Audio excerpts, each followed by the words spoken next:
the rabbit hole.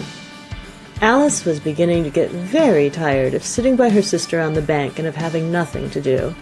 Once or twice she peeped into the book her sister was reading, but it had no pictures or conversations in it. And what's the use of a book, thought Alice, without pictures or conversation? So she was considering in her own mind, as well as she could, for the hot day made her feel very sleepy and stupid, whether the pleasure of making a daisy chain would be worth the trouble of getting up and picking the daisies, when suddenly a white rabbit with pink eyes ran close by her. There was nothing so very remarkable in that, nor did Alice think it so very much out of the way to hear the rabbit say to itself, oh dear, I shall be late." When she thought it over afterwards, it occurred to her that she ought to have wondered at this, but at the time it all seemed quite natural.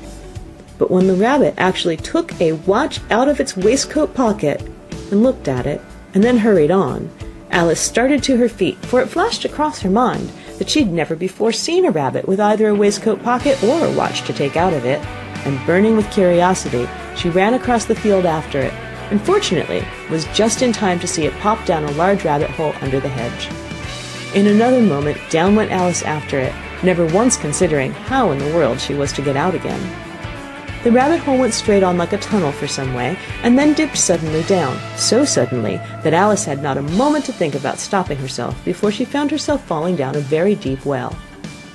Either the well was very deep, or she fell very slowly, for she had plenty of time as she went down to look about her and to wonder what was going to happen next. First she tried to look down and make out what she was coming to, but it was too dark to see anything. Then she looked at the sides of the well, and noticed that they were filled with cupboards and bookshelves. Here and there she saw maps and pictures hung upon pegs.